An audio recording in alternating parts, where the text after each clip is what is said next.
I'd like to introduce Rachel Aldred, who is a reader in transport at the University of Westminster. She is very, very interesting on her insights into cycling, and I think you will really enjoy what you learned from her. So I'm going to pass you over.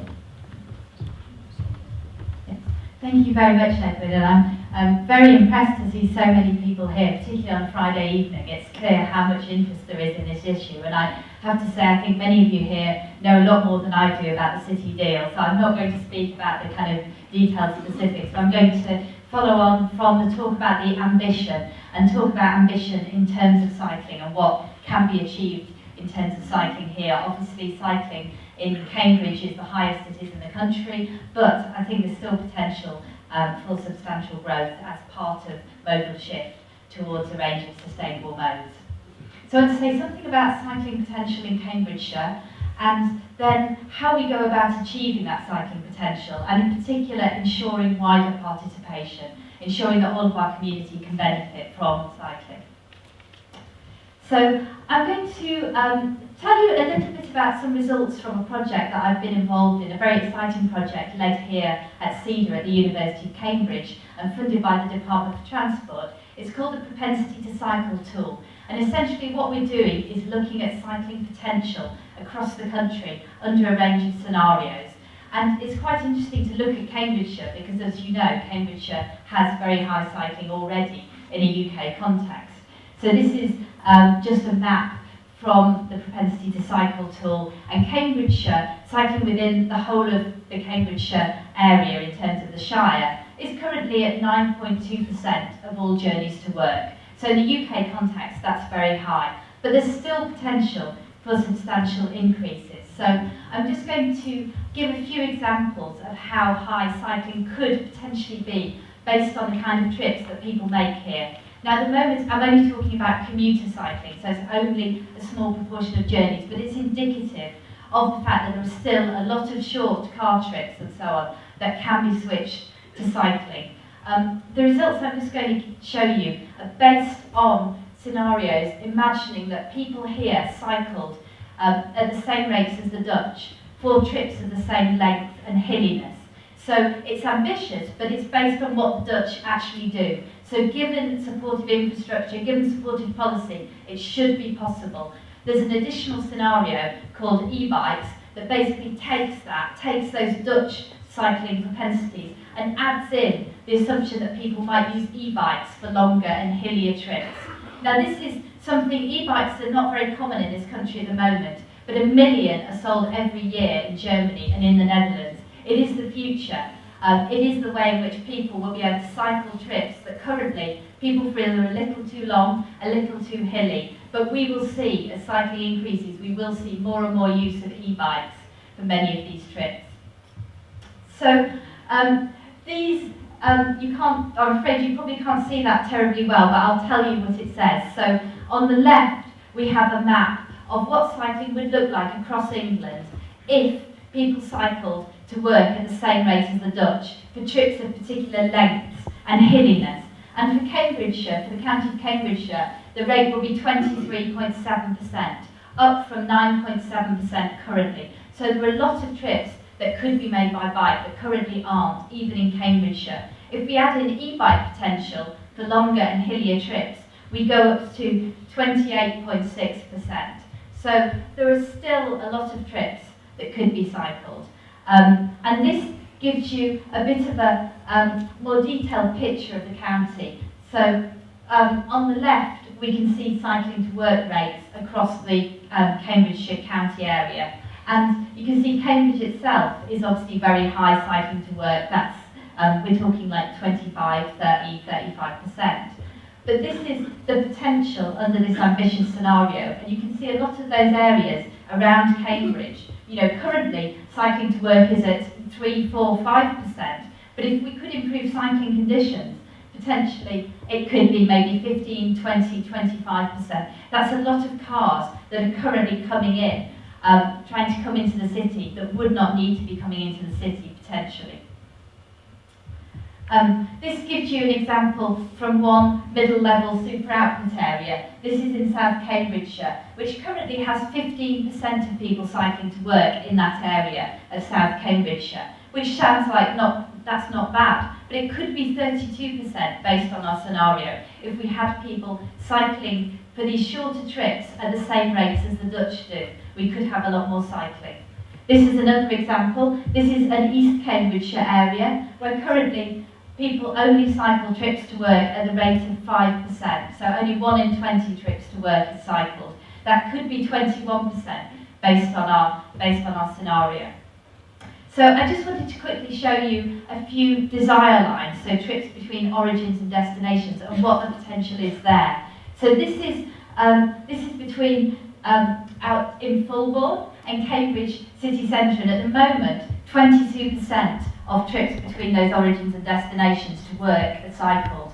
Now that could be 46% in our scenario if we saw greater uptake of cycling along the lines of Dutch rates for trips of that length. This is another one. This is coming up from Bar Hill into the city centre, and currently only 4% of those trips to work are cycled. And under our scenario, that becomes 25%. And all these changes involve a substantial decline in the number of people driving. So this means fewer cars on the road. Just one more example. This is over in the Fenland area, and this is an area where currently 0% of those trips are cycled, but could be 31% based on the distance, based on the hilliness. You know, this is only a journey of 5 miles, and no one is currently cycling it. So what do we need to do to build for that potential? Well, I think on the left we can see what not to do, and luckily we have seen a shift away from this approach. The left is our National Cycle Infrastructure Design Guide, but really, unfortunately, it's an image of how not to build for mass cycling. That kind of cycling environment is not attractive. No one really wants to cycle there. Even that guide probably doesn't really want to cycle there if you had a chance. And on the right, you can see the kind of cycling environments that people are telling us they want. Cycling environments that are well separated from motor traffic, that are pleasant, enjoyable and comfortable. It isn't rocket science.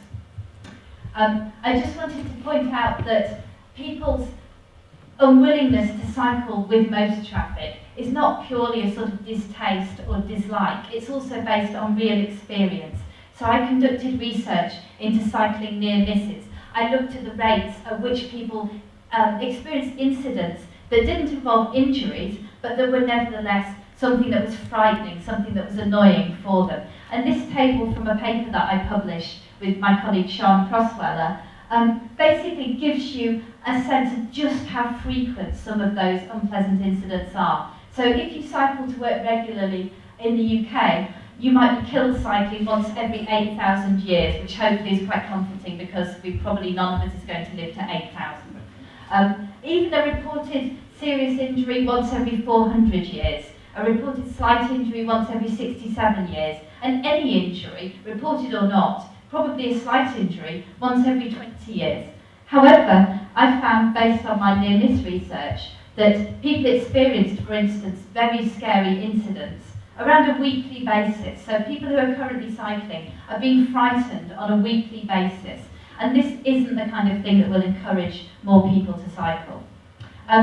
There's now a pretty broad academic consensus, as I was saying, that most people want to cycle away from motor traffic or in environments with low levels of motor traffic. And increasingly there's also evidence that if we listen to non-cyclists, Edward was talking about listening to people who don't use buses, listening to people who don't cycle about why they don't cycle. If we build that kind of stuff, increasingly there's evidence that they do come. The London cycle superhighways have shown an immediate uplift of around 60%. And there's high quality studies in Cambridge here of the impact of the guided busway, the cycleway attached to that, the increase in active commuting of people walking and cycling to work. So the kind of gold standard infrastructure we need is routes completely away from motor traffic, protected tracks on busier roads, and very quiet, smaller streets that don't have much in the way of motor traffic. And this looks different in different contexts. On the left there you've got the Cambridge busway cycleway, very high quality infrastructure, very pleasant to cycle along. Down there we've got the London Cycle Superhighway coming up towards Big Ben. I encourage all of you who haven't tried it to go and try it. It's really fantastic, expensive, high quality infrastructure. But on the right you've got a couple of examples of less expensive, lower profile stuff, but stuff that is also really good in terms of the cycling experience. So on the right there you've got segregation by car parking, and below you've got a simple bollard in a residential area that just makes that environment much more pleasant. Widening participation, just to finish off really and say something about this, because we need to ensure that all our communities can cycle. Cambridgeshire is doing well at this. In the UK context, Cambridgeshire is succeeding in encouraging cycling among a diversity of its population, but we need to ensure this continues as cycling grows. And some research that I did suggested that in places where cycling had increased recently, like London, it hasn't really got substantially more diverse in terms of age and gender, at least not between 2001 and 2011. The chart on the right just is quite interesting because it shows you how Cambridge resident commuters with a disability travel to work. And around a quarter of them cycle to work as their main mode. And that's really interesting because often in the UK we assume that disabled people don't cycle. Just today I experienced a cycle diversion that had steps. Many people who can't walk but can cycle would not have been able to follow that diversion. It was just completely inaccessible. So Cambridge tells us that it's possible to get a diversity of people cycling, and in fact it's essential if we want to realise its potential. A couple of things are really important for wider participation. So firstly, direct routes. This is something that we often forget, and some of the research we conducted as part of the propensity to cycle tool showed us how important direct routes are for women and for older people, and for disabled people and children as well. So just on the left you can see, if a quieter route creates a detour such that a 2-mile trip becomes a 3-mile trip, younger men become 11% less likely to cycle that route. But for younger women, the decline is 19%. So women are nearly twice as likely to decide not to cycle that route if it's longer. For older adults, it declines by 35%. So if we build routes that take cyclists the long way round, we're designing out cycling by older and disabled people, by women. Also, subjectively safe routes, comfortable, pleasant routes to cycle along, also widen participation. This graph is just from a systematic review that I led, looking at gender and preferences for infrastructure away from motor traffic. And the chart shows the findings of the study by sample size. So 3,500 is the highest sample size.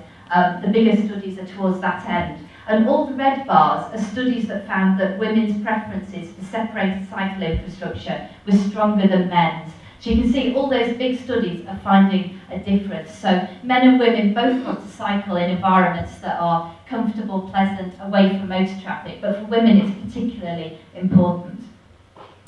And increasingly as well, evidence has shown that where you build those higher quality routes, you get a higher proportion of women cycling. So this is evidence from London, where unfortunately we don't have the gender equity in cycling that you have in Cambridgeshire. But this is from a study looking at who was using protected cycle lanes compared to comparable routes where there was no cycling provision. And on the unprotected routes, it was 75% men among the cyclists that were counted. On the routes with protected lanes, it was only 66% men and 34% women. So you could see a difference. You could see that it did make a difference in terms of women being able to cycle. There was also a difference in terms of older people as well. So just to finish then, I mean, the key point is there's lots of potential still to increase cycling in Cambridgeshire, even within the city centre, but particularly some of those areas just outside. And the propensity to cycle tool and other analysis, looking also at where the new homes, the new jobs are going to be, looking at the kind of non-commute trips that people want to make, which are also really important, can help identify the key areas, the key routes that you want to prioritise for this high quality infrastructure. The diversity of cyclists here is currently relatively good in terms of age, gender, ability and so on, and it's really important to maintain that, to plan that that is maintained. And the key is direct routes and subjectively safe, really high quality routes. And then I think Cambridge can move from being, really impressive within a UK context to being a world leader in terms of cycling and cycling participation. And that will really be a major contributor, I think, to having this ambitious new sustainable transport system for 2031. Thank you.